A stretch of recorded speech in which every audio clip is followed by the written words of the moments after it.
Well, folks, we have 15 minutes before we will have the final concluding remarks, and so let's take a handful of questions and start with, I think that's Jonathan Pollack.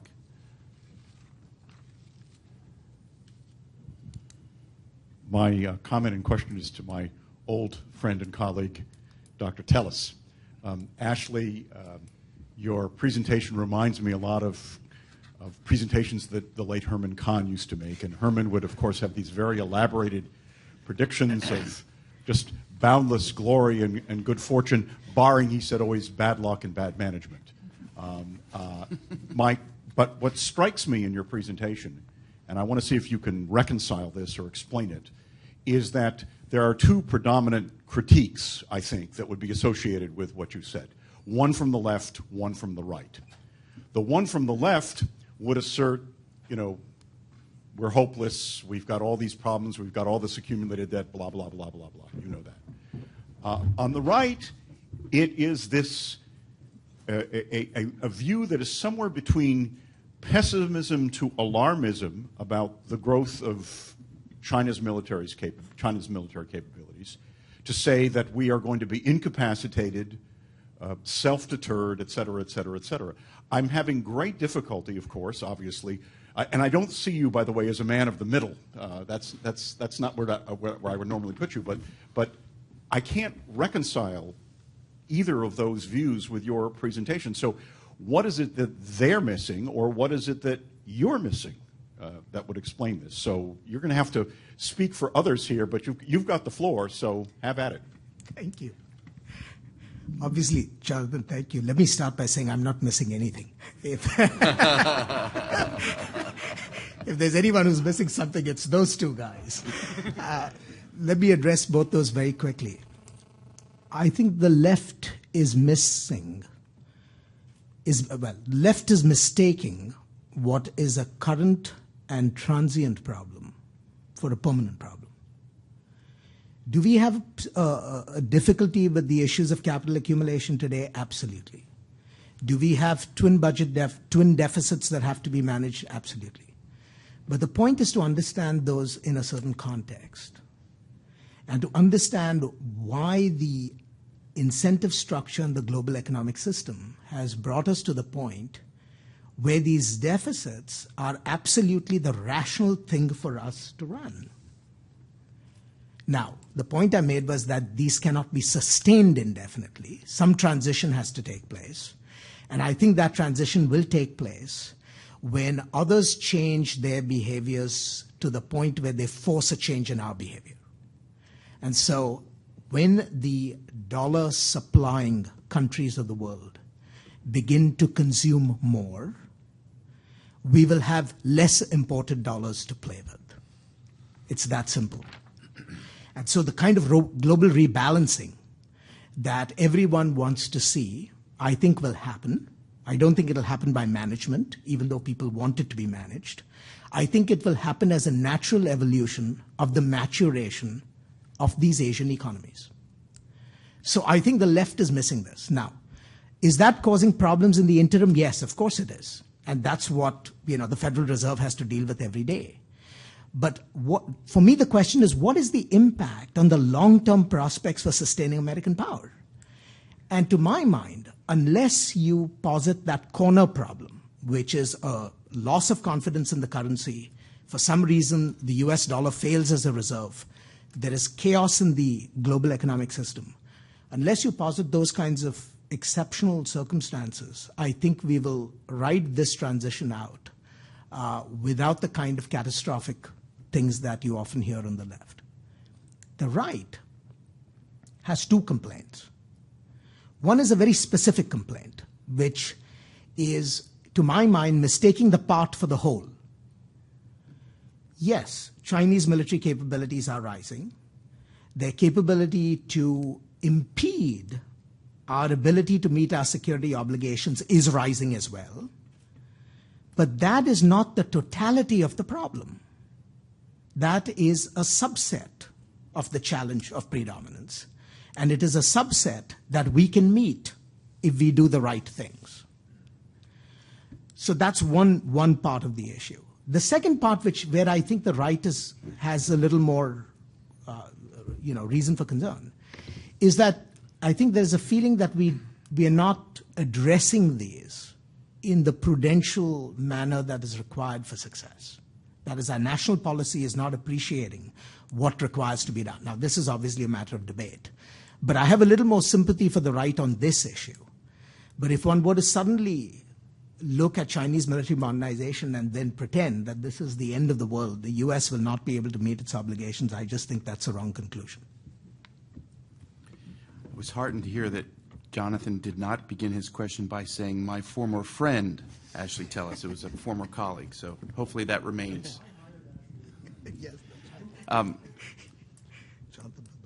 Next question. Tessie.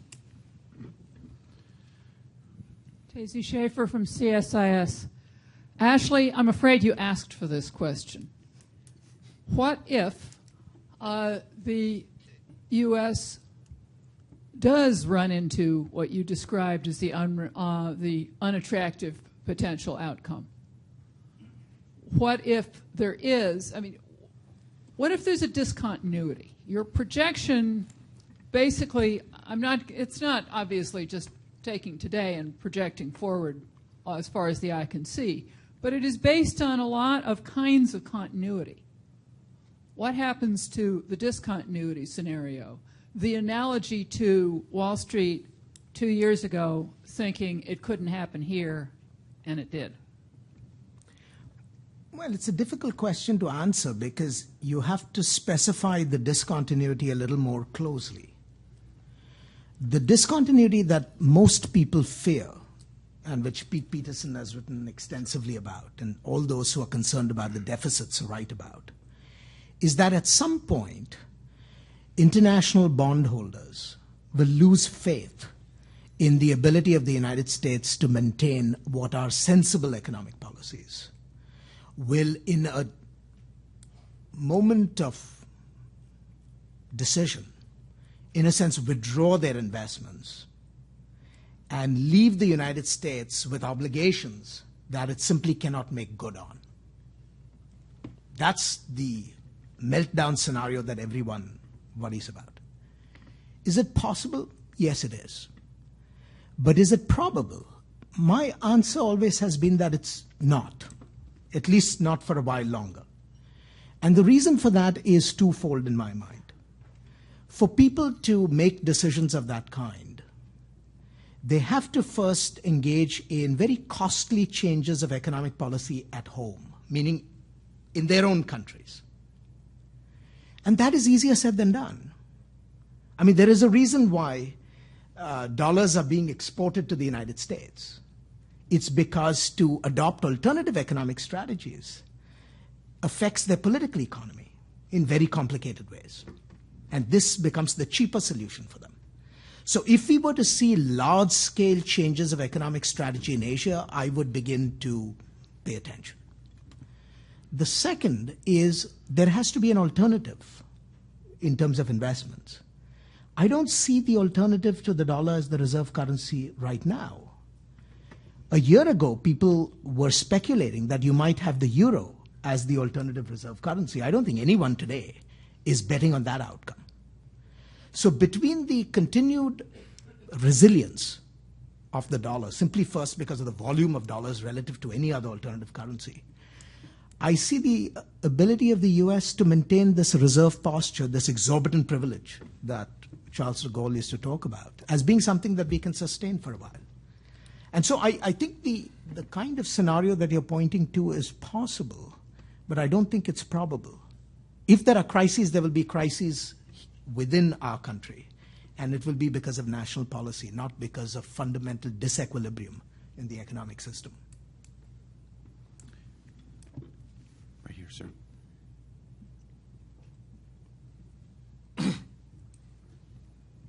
I'd like to ask Mr. Tellis a question. As you know, in politics, there's an old rule. The perception is quite often seen as the truth. In a prior session, there were some very good points made that there is the perception, and having been in Asia Pacific for a decade of my life, there is a perception, you read it in the editorials, you read it in numerous magazines and newspapers throughout the region, that the United States inevitably will have a lower profile in Asia Pacific. Australia and Korea and Japan, China, Thailand, they're all investing more and more money into military hardware, technology, cyberspace type of technology, all these type of things. Why? Because they think that the United States is not going to be as prominent as it has been since World War II. And then to go into Mr. Abastad's, to focus on America, if you look at our domestic situation where only 53% of our students graduate from college who begin after 6 years, we have a 30% dropout rate. We have Social Security and Medicare programs that are going bankrupt, and we have an infrastructure situation that's falling apart before our eyes. I think that domestic politics always drives foreign politics, even though I know Kennan and Kissinger and all these people always used to bitch and moan about how domestic politics play too much of a role, but it's a fact of life in a democracy. How in the world is Barack Obama or any other future U.S. president going to be able to, in essence, maintain what we believe should be our presence in Asia Pacific when our own house is in total disarray financially and socially? And I don't think you can blame other countries in Asia Pacific beefing up their military, investing money in technology and so forth, because they also look at the United States, I think, with 20/20 eyesight, and look at our country and say, listen, I don't think these guys are going to stick the course. They haven't got the wherewithal. Well, I'll let Nick address all the complicated dimensions of the question, but I'll address two easy ones. I think you're right about the perceptions. I'm concerned about the perceptions myself. And I'm particularly concerned that the perceptions that take root in Asia often have their roots right here at home. If we are happy to advertise our decline, don't be surprised if others, in a sense, end up at least being half convinced by it. But when you strip away the question of the advertisement and the perception, I think what many of the countries in Asia are responding to is an uncertainty about America's future. And it's an uncertainty that can be assuaged by the things that we do. And we can do some things that allay those uncertainties. We can do other things that deepen them.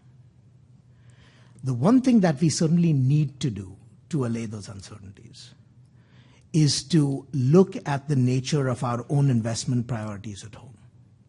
To me, the tragedy of American overconsumption, if I may use that crude phrase, is not overconsumption per se, but it's essentially overconsumption in personal goods that are transient. If we were overconsuming in terms of building our physical infrastructure, in terms of improving our investments in education, in terms of laying the basis for the next revolution, the next technical revolution, I think that's the kind of overconsumption that would be absolutely wonderful. I think we haven't quite done as much on that score as we should. But as I said, at the beginning, it's no surprise, it's no secret that we have serious problems. But the issue is, would you trade these problems for the problems that you see in many of our competitors? Because this is all relative at the end of the day. And my argument would be, no, I wouldn't.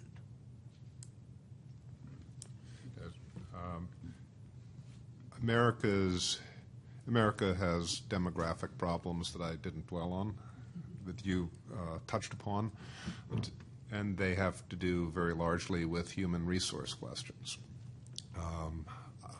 People would argue about how important the immigration question is. I'm less alarmed by the immigration situation than perhaps many, including Bill O'Reilly. But I would say that we have flashing lights, at least perhaps warning lights coming on for our educational situation, especially our K through 12 situation. Our university education structure is probably unparalleled, but that won't stay that way without constant care and nurture. Our national health profile needs attending to, not just in recent years, but over the past number of decades. America's relative profile in comparison to other Western countries has been gradually in relative decline. East Germany has a higher life expectancy than the United States now, and we shouldn't congratulate ourselves about that.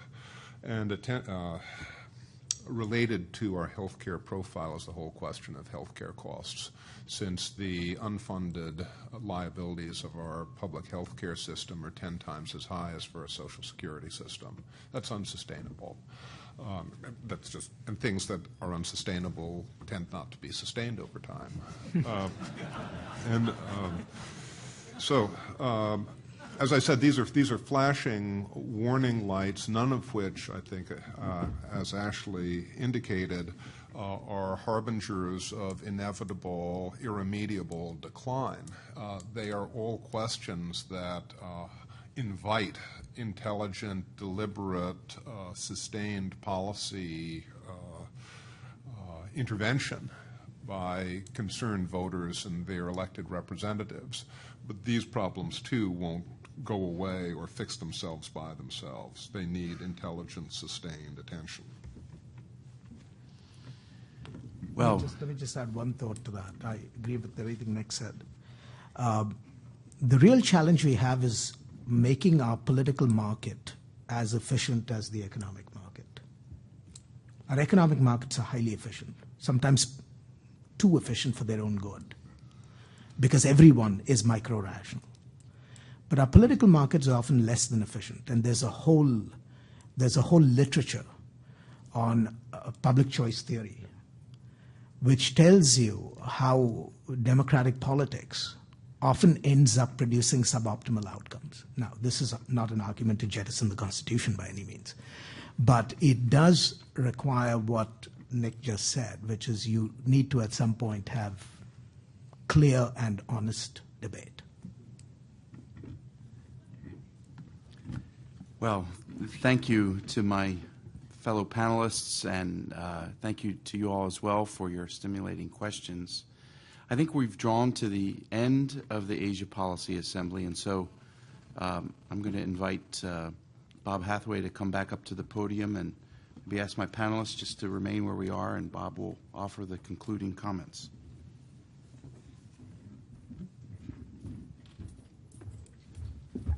Roy, I thought you said I was going to offer the benediction. I'm glad you didn't.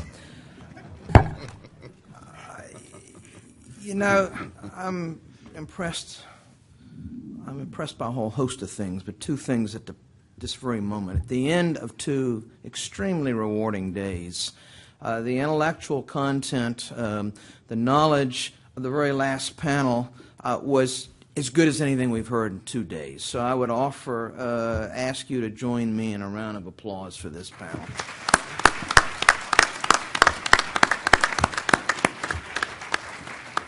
The other thing that immediately impresses me is at the end of 2 days, so many of you are still here.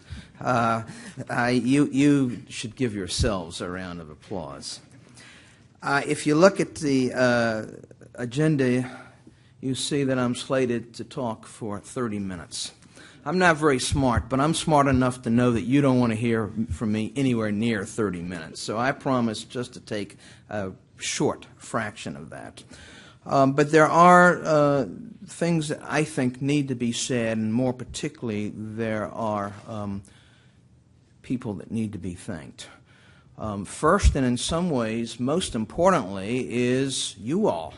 We can have the smartest, most brilliant people in the world up here, but if you don't come, if you're not out there, it goes for naught.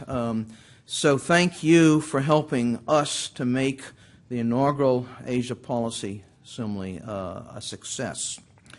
I want to, Rich Ellings and I have received a number of kind comments over the last 2 days, but I really now want to recognize the three people who perhaps more than anyone else really deserve our thanks. I'm not sure all of them are in the room, but if any of them are in the room, I would request that they stand. Michael Wills. Michael, will you stand, please? How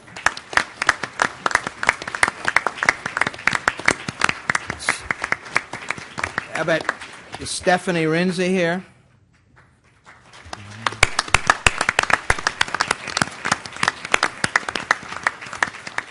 And Melissa Colino, is she here?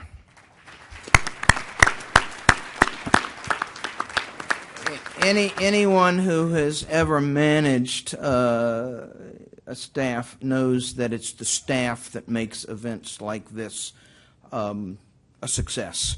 NBR had a whole host of fellows and interns and staff and student volunteers, but these are the three people that really made it happen, and they deserve your acknowledgement and your thanks. From the Wilson Center, I want to thank Sue Levenstein, Michael Kugelman, Bryce Wakefield for their assistance in this. And I want to extend some congratulations, first of all, to our 39 National Asia Research Associates and Fellows who have just recently come on board, and we look forward to working with them over the next 2 years. We look forward to working with them to find speaking opportunities, publishing opportunities, and particularly to help them engage with the policy community here in Washington. I want to congratulate Mike Lampton. Mike, there's Mike.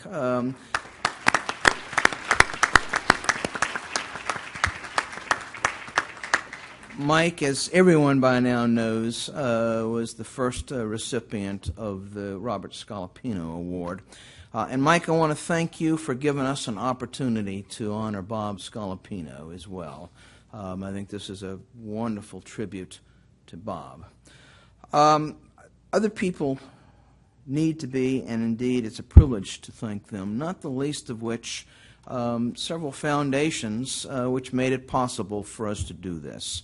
The Luce Foundation, the Bradley Foundation, both provided terribly important startup money to get this enterprise underway and to help with this event over the last 2 days.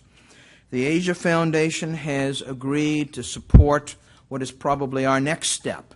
That is, we're going to take some of the speakers of the last 2 days and go out to the West Coast and have a West Coast symposium, which the Asia Foundation has generously said that they would help us with. Particular thanks to all of our speakers, our moderators, our panelists, those who sat up here as well as around the tables in the breakout rooms down the hall. Several of us had a side meeting yesterday afternoon where we met with representatives from a number of universities and a number of foundations to try to talk about next steps, to try to talk about how we could do this better next time.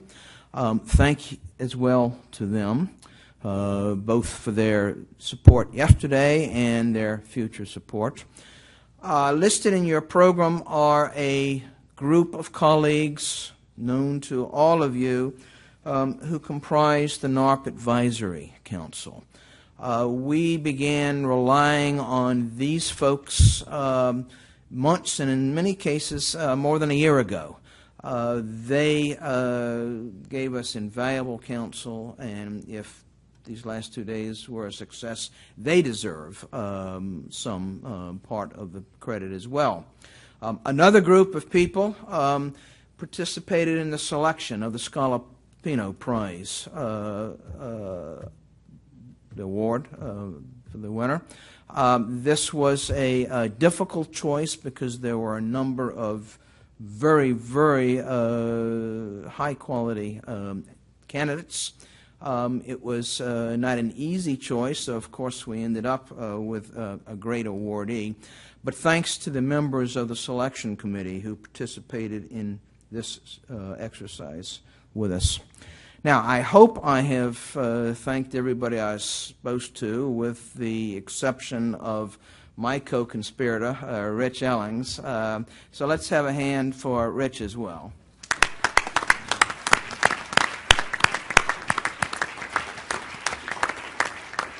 If I may just end on one last note. I think we've gotten off to a good start, but we need your help. For those of you who come from the university setting, we need the help of your universities. A year and a half from now, we're going to be asking for nominations for the next class of fellows and associates.